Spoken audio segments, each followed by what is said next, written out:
नमस्कार दोस्तों, आप सभी का अर्थ डिफेंस पर स्वागत है। पिछली क्लास में हमने कोऑर्डिनेट ज्योमेट्री, इसके बाद कुछ सवाल जो पिछले कहीं ना कहीं एयरफोर्स के एग्जाम में पूछे गए उन पर बात की।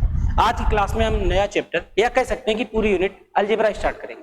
तो आज की क्लास में हम अलजेब्रा की बात करेंगे। अलजेब्रा, जैसा कि आप सभी लोग जानते हैं कि अलजेब्रा कहीं ना कहीं सेट थ्योरी, कॉम्प्लेक्स नंबर और कई चैप्टर हैं जिनसे मिलकर बना है। अगर हम जब कभी अलजेब्रा की बात करेंगे तो अलजेब्रा में सबसे ज्यादा इंपॉर्टेंस सेट थ्योरी रखता है, क्योंकि सेट थ्योरी कहीं ना कहीं कॉम्प्लेक्स नंबर पर भी डिपेंड होता है, रिलेशन और फंक्शन पर डिपेंड होता है।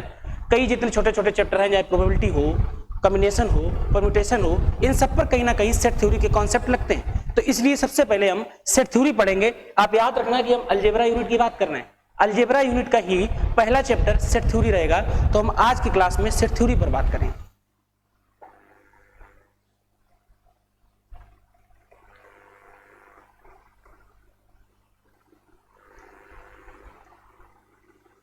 सेट थ्योरी, सेट हिंदी में इसको समुच्चय के नाम से जाना जाता है। समुच्चय सिद्धांत की हम बात करें। अगर बाई ग्रुप वाले या फिर जो लोग एक्स ग्रुप का भरते हैं, कुछ लोग एयरफोर्स में वाई ग्रुप भी भरते हैं, उनको जीएस की आवश्यकता होती है, तो उसके लिए सीख लें। बाकी एक्स ग्रुप में कभी नहीं पूछा जाता कि सेट थ्योरी की जो संरचना है, जो सेट थ्योरी का निर्माण है, जो सिद्धांत है, किसने लिखा। वैसे आप लोगों को पता होना चाहिए कि जियोर्ज कैंटोर करके एक व्यक्ति हुए, जियोर्ज कैंटोर, इन्होंने सबसे पहले सेट थ्योरी के बारे में कुछ बताया। वही सिद्धांत आगे चल के अलग अलग वैज्ञानिकों ने कुछ जोड़ा, किसी ने कुछ बताया, आगे चल के सेट थ्योरी पर बातें होती चली गई। आज सेट थ्योरी को हम एक अलग यूनिट के रूप में पढ़ते हैं और बहुत सारी चीजें सेट थ्योरी में, तो जो हमारे सिलेबस में है, एयरफोर्स के सिलेबस में, हम उसी के अकॉर्डिंग सेट थ्योरी देखेंगे। हाँ, कुछ चीजें हैं जो कहीं ना कहीं अगर आप बात करें कि सेट थ्योरी जब हम पढ़ते हैं तो नेचुरल नंबर की भी बात होती है, प्राइम नंबर की बात होती है, मतलब टाइप्स ऑफ नंबर की बात होती है। हम या फिर कह सकते हैं कि जब हम टाइप्स ऑफ नंबर की बात कर रहे हैं, कई प्रकार के ब्रैकेट्स का प्रयोग करते हैं, कई प्रकार के चिन्हों का प्रयोग करते हैं। तो ये आपके आउट ऑफ सिलेबस हैं, लेकिन इनकी जानकारी भी होना चाहिए। तो हम ये सब पढ़ेंगे। सबसे पहले हम सेट थ्योरी की आज बेसिक की बात करेंगे, सेट थ्योरी को रिप्रेजेंट कैसे करेंगे और डिफिनीशन क्या होती है, इन सब पर बात करेंगे। इसके बाद प्रीवियस ईयर क्वेश्चन पर बात करेंगे। तो आज की क्लास में हम सेट थ्योरी स्टार्ट करेंगे। आप याद रखना, सेट थ्योरी की जब कभी आपसे डिफिनीशन पूछी जाए, सेट थ्योरी की जब कभी आपसे डिफिनीशन की बात की जाए, तब आप ये बात याद रखना कि सेट थ्योरी की डिफिनेशन सिर्फ और सिर्फ एक लाइन की डिफिनेशन होती है कि ऑब्जेक्ट्स, आप सेट से एक बात समझिए, सेट समुच्चय होता है, सेट समुच्चय होता है ऑब्जेक्ट्स या एलिमेंट्स का। या फिर इसको हम दूसरी लैंग्वेज में कहें तो हम ये कह सकते हैं कि collection of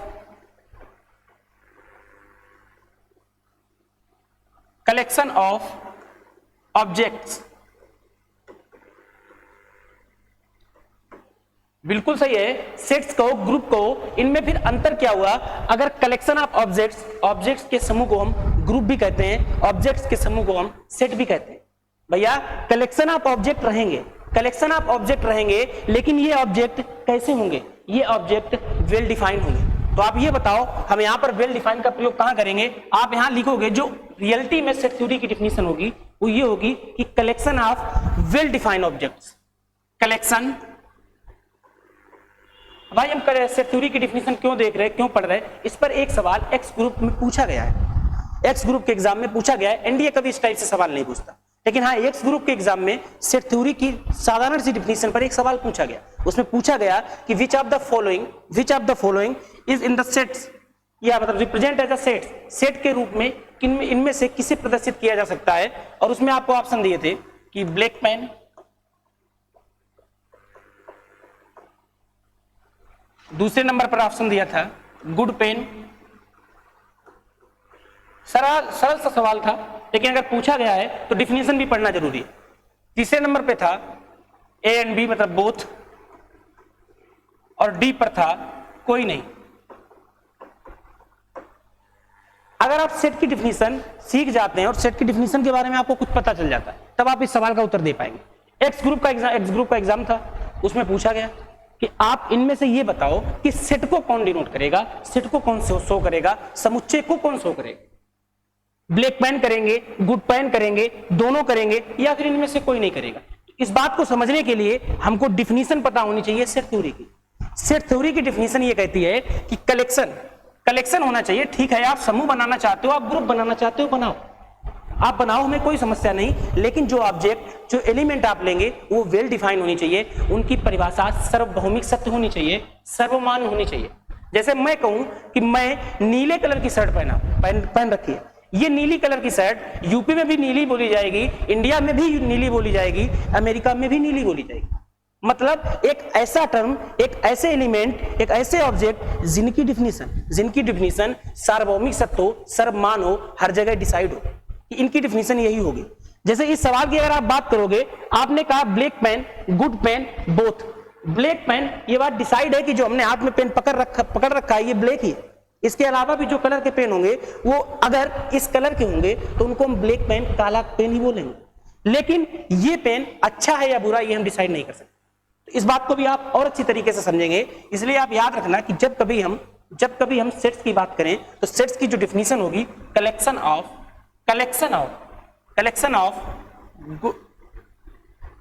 of well defined objects.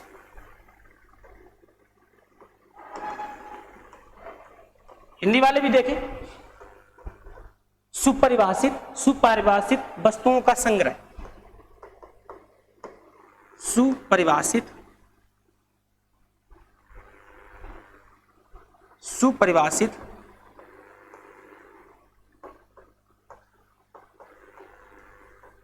वस्तुओं का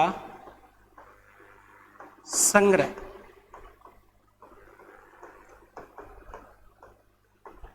मैंने आपसे कहा कि आप सेट्स की परिभाषा बताओ, सेट थ्योरी की परिभाषा बताओ, तो आपको बोलना है कि collection of well defined objects, सुपरिभाषित जो एलिमेंट हैं उनका संग्रह हम सेट के नाम से जानेंगे, और उनसे संबंधित, उनसे रिलेटेड जितनी भी थ्योरी हैं वो हम सेट थ्योरी के अंतर्गत देखेंगे। तो जब कभी आपसे कोई पूछे कि सेट क्या है, तो collection of well defined object is known as a set. यहां पर अगर आपको याद रखना है तो आप याद रखेंगे सिर्फ और सिर्फ वेल डिफाइन क्या होता है। वेल डिफाइन क्या होता है, सुपरिभाषित क्या होता है। सुपरिभाषित का मतलब होता है कि जिस चीज की परिभाषा सर्व जगह मान्य हो, मतलब सर्वमान्य। जैसे काली चीज, जो चीज, जिस चीज को हम ब्लैक, इस कलर को हमने कभी ना कभी तो पहली बार देखा होगा, तो हमने इसको कहा कि ब्लैक। अब ये कलर ऑल ओवर वर्ल्ड, पूरे संसार में काले कलर के ही नाम से जाना जाएगा। अब ये काला पेन, काला कलर अच्छा है या फिर खराब है, ये डिसाइड करेगा इस पेन की क्वालिटी की। हो सकता है कि हम इसको जज कर रहे हो, ये काला पेन अच्छा है, ये काला पेन अच्छा है इसकी डिजाइन के आधार पर, या फिर हम इसको जज कर रहे हो इसके लिखने के आधार पर कि ये पेन अच्छा चलता है, मोटा चलता है, या फिर हम डिसाइड कर रहे हो ये पेन कंपनी के आधार पर। तो आप किसी भी आधार पर ये डिसाइड कर सकते हो कि एक सेट जो वेल डिफाइन है, किसी भी वेल डिफाइन ऑब्जेक्ट का कलेक्शन है, वो सेट के सिद्धांत को शो करेगा। लेकिन आप ये बात ध्यान रखना कि हर एक चीज सेट या कलेक्शन के रूप में लिखी जा सकती है, वो भी सेट थ्योरी में कि नहीं, इस बात को आपको समझना है। डिफिनीशन इतनी मायने नहीं रखेगी, मायने रखेगा आपकी समझ, आप क्या समझ पाए। जैसे सवाल है कि black pen, good pen, both या नन ऑफ दिस, मतलब ये जो आपको ऑप्शन दिए इनमें से किसको हम कलेक्शन ऑफ सेट के रूप में लिख सकते हैं। तो आपको डिफिनीशन पता होगी। कलेक्शन ऑफ सेट के रूप में हम ब्लैक पेन को लिख सकते हैं, गुड पेन को लिख सकते हैं, या दोनों को लिख सकते हैं। तो आपको डिफिनीशन पता है कि सेट की डिफिनीशन साधारण सी होती है, कलेक्शन ऑफ गुड थिंग्स, अच्छी चीजों का संग्रह। अच्छी चीजों का संग्रह सेट के रूप में प्रदर्शित किया जा सकता है, शो किया जा सकता है। अगर ऐसा है तब आप बताओ collection of well defined objects, collection of well defined object. अगर collection of well defined object है, वेल डिफाइंड की परिभाषा आपको पता है कि सुपरिभाषित ऐसी परिभाषा जिसका हर जगह महत्व हो, जो हर जगह सर्वमान्य हो, हर जगह मान्य हो। ब्लैक पेन, कोई भी पेन काला है, कोई भी पेन काला है, हाँ, जो पेन काले होते हैं वो काले होते हैं, उनका कलेक्शन बनाया जा सकता है, उनकी दूसरी कोई प्रॉपर्टी नहीं। ये पेन काला, अलग दूसरा पेन काला, हम आपसे कहें कि काले पेनों को कलेक्शन के रूप में शो करो तो आप कर सकते हो। अच्छे पेन, अब अच्छे पेन को शो करने के लिए कलेक्शन के रूप में कोई वेल डिफाइंड डेफिनेशन नहीं। क्या अच्छे पेन नीले कलर के नहीं हो सकते? क्या अच्छे पेन काले कलर के नहीं हो सकते? क्या अच्छे पेन मोटी नीब वाले नहीं हो सकते? हो सकते हैं भैया। तो ये बात याद रखना कि हमने आपसे कहा इसका कलेक्शन बनाना है, which of the following are represent as a collection या फिर एज अ सेट। तो आप याद रखना हम ब्लैक पेन को तो सेट के रूप में डिनोट कर पाएंगे, प्रेजेंट कर पाएंगे, जबकि गुड पेन को नहीं कर पाएंगे। आपके मन में विचार आ रहा होगा कि ऐसा क्यों? ऐसा इसलिए क्योंकि गुड पेन अच्छे पेन, क्या काले ही पेन अच्छे होंगे या नीले पेन अच्छे होंगे? आप ये कैसे कह सकते हो? आपके अकॉर्डिंग हो सकता है कि नीले पेन अच्छे हो, हमारे हिसाब से लाल पेन अच्छे हो, बगल वाले के हिसाब से काले पेन अच्छे हो, या फिर किसी के हिसाब से मोटी निब वाले पेन अच्छे हो।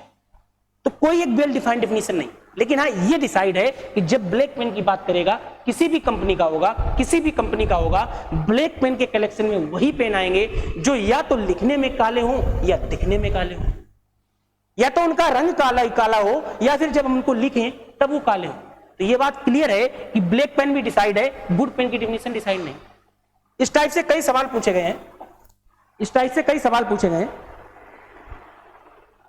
कि जैसे अगर हम आपसे कभी हम आपसे कहें पापा, मम्मी एंड चाचा, क्या इनका कलेक्शन लिखा जा सकता है? या फिर हम कहें इनको सेट के रूप में शो कर सकते हो? क्या ये एक सेट है या नहीं है? पापा, मम्मी, चाचा क्या सेट है या नहीं है? या फिर इनको सेट के रूप में रिप्रेजेंट किया जा सकता है कि नहीं? तो आप कहेंगे कि भैया इनको कर सकते हैं। मम्मी मतलब मम्मी, जो मेरी मम्मी कोई दूसरे के लिए मम्मी की डिफिनीशन जो हमारे लिए वो दूसरे के लिए, पापा का भी वही, चाचा का भी वही। इनकी डिफिनीशन कभी नहीं बदलेगी। चाचा के लिए हम यही तो जानते हैं कि हमारे पापा के छोटे भाई चाचा है, जो हमारे चाचा है वो किसी दूसरे के लिए भी चाचा है। अब अंग्रेजों के लिए अंकल है, हमारे लिए चाचा है। लेकिन ये बात क्लियर है, ये वेल डिफाइंड डेफिनेशन है, इनमें कोई परिवर्तन नहीं किया जा सकता। इन्हें हम एक कलेक्शन के रूप में शो कर सकते हैं, इसी को हम सेट के रूप में लिख सकते हैं, और वो कलेक्शन जो वेल डिफाइन होता है उसको हम सेट के तहत देखते हैं। तो ये बात क्लियर होगी कि सेट के तहत हम क्या क्या चीजें देखेंगे और कौन कौन सी चीजें हमको देखनी है। जैसे आपसे हम कभी बोले कि आप बताओ सेट ऑफ नेचुरल नंबर, आपसे हम कहें क्या set of natural number possible है? तो आप कहेंगे सेट ऑफ नेचुरल नंबर, मतलब आप नेचुरल नंबर की बात कर रहे हैं, 1 की बात कर रहे हैं, 2 की बात कर रहे हैं। ये नंबर्स के बारे में हम आपको बताएंगे कि होल नंबर क्या होते हैं, नेचुरल नंबर क्या होते हैं, उन सब पर बात अलग होगी। लेकिन अभी हम जब आपसे सेट ऑफ नेचुरल नंबर की बात कर रहे हैं तो हम आपसे कह रहे हैं क्या इनको सेट के रूप में शो किया जा सकता है? तब आप कहेंगे 1 2 3 4 इनफाइनाइट। क्यों नहीं कर सकते? नेचुरल नंबर की आप बात कर रहे हैं। लेकिन वही अगर हम आपसे बोल दें कि इनफाइनाइट, इनको अगर आप नेचुरल नंबर को सेट के रूप में शो करना चाहते हैं, तो इसको आप शो नहीं कर पाएंगे। क्यों? अगर हम यही बोल देते कि आप ऐसे नेचुरल नंबर लिखो जो 10 से छोटे हो, तब आप कहते कि यार इनका हम कलेक्शन बना सकते हैं, 1 लिख सकते, 2 लिख सकते, 3 लिख सकते, 4 लिख सकते, 9 तक लिख सकते हैं। ये बात क्लियर है कि जब हमने नेचुरल नंबर की बात की, हम इंटीजर्स की बात नहीं कर रहे, हम नेचुरल की बात कर रहे हैं। 1 आएगा, 2 आएगा, 3 आएगा, 4 आएगा, 9 आएगा। लेकिन जब आपने इनफाइनाइट की बात कर दी तो कितना कलेक्शन बनेगा डिसाइड नहीं है, इसकी वेल डिफाइंड डेफिनेशन नहीं। यहां पर इसकी एक लिमिट आ गई कि इसका मान 10 से कम होगा, ये बात डिसाइड है। तो जो सेट की डेफिनेशन थी उस पर हमने बात की, प्रश्न इस पर एक बना था, उस पर हमने बात कर ली और हमने आपको बता दिया। या फिर आप इसमें सवाल और देख लें कि फाइंड कलेक्शन ऑफ सेट, कह रहा है कि आपको बताना है कि ये कलेक्शन ऑफ सेट है। तो आपसे हम कहें, पहला सवाल है क्या ओड नेचुरल नंबर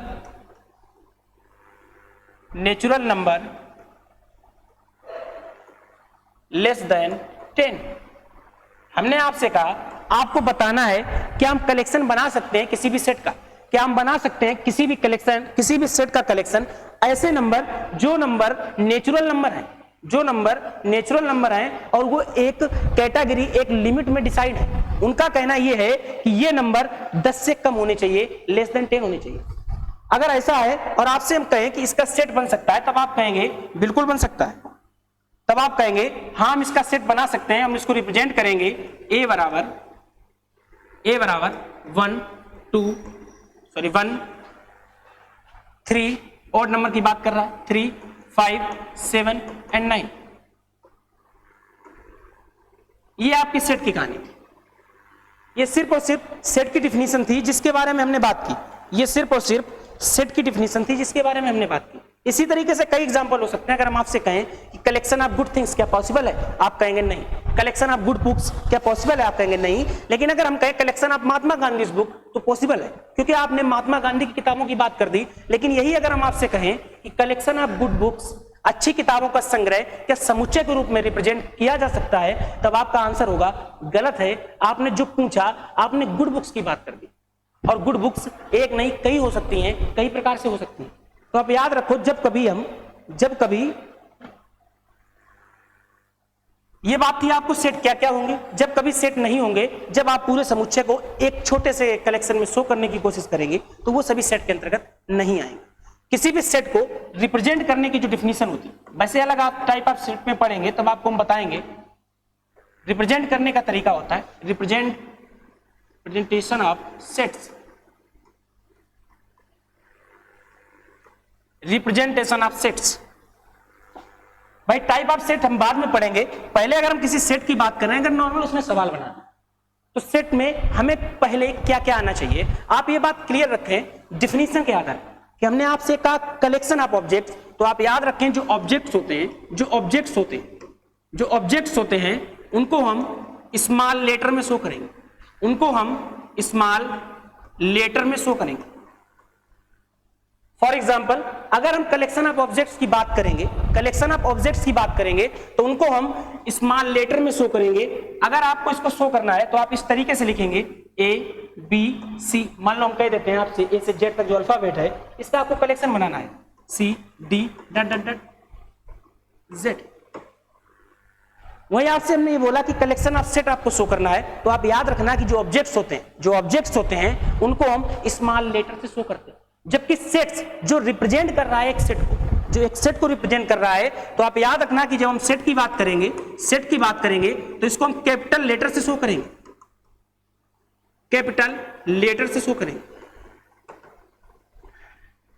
इसके अलावा भी कई चीजें पॉसिबल हैं। जैसे अगर हमने आपसे कहा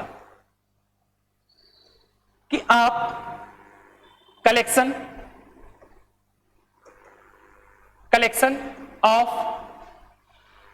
ऑफ इंटीजर्स बताओ, कलेक्शन ऑफ होल नंबर्स हो,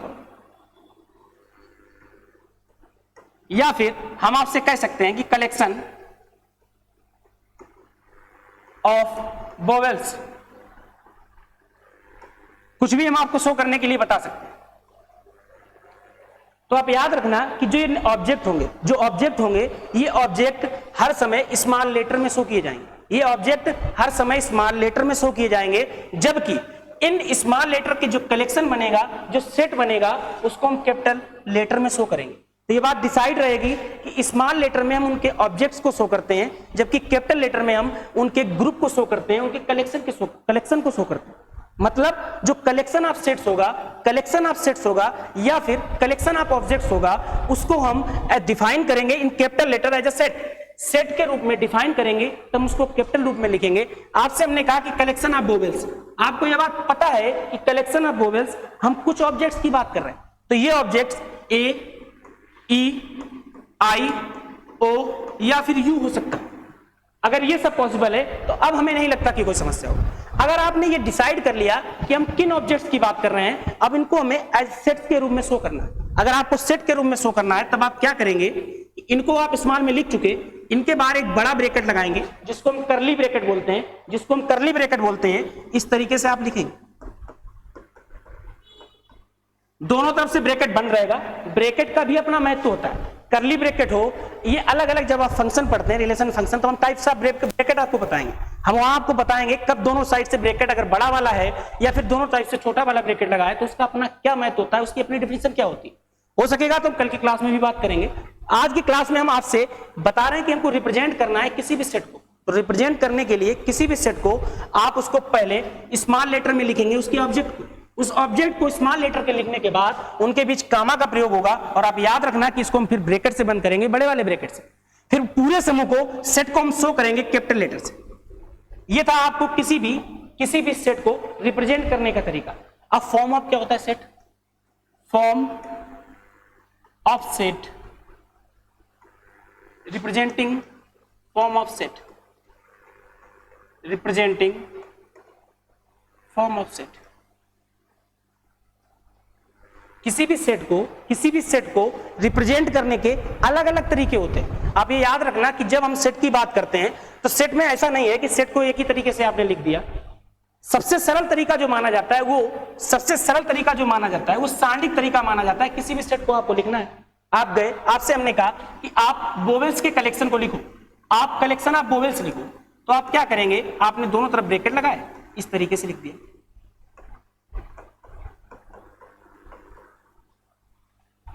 ये फिर रोस्टर फॉर्म हो सकता है, अगर रोस्टर फॉर्म की बात करेगा, टेबुलर फॉर्म की बात करेगा, या फिर हो सकता है अन्य तरीके से भी आपको सेट से डिनोट करने के लिए बोल दे। रोस्टर फॉर्म की बात करेगा, सेट बिल्डर फॉर्म की बात करेगा, या फिर विजुअल फॉर्म की बात करेगा। तो आपने अक्सर जो सवाल देखे होंगे वो सवाल रोस्टर या टेबुलर फॉर्म में लिखे हुए देखे होंगे। अगर आपने वो सवाल रोस्टर या टेबुलर फॉर्म में लिखे देखे हैं तो वो इसी तरीके से लिखे जाते हैं। अब बिल्डर फॉर्म क्या होती है, सेट बिल्डर फॉर्म क्या होती है, या फिर विजुअल रिप्रेजेंटेशन क्या होता है, उसको आपको समझना है। तो आप याद रखें कि जब हम सेट की बात कर रहे हैं, रिप्रेजेंटिंग ऑफ सेट्स की बात कर रहे हैं, तो इनको हम 3 कैटेगरी में डिसाइड करेंगे, 3 कैटेगरी में डिवाइड करेंगे। पहली कैटेगरी रहेगी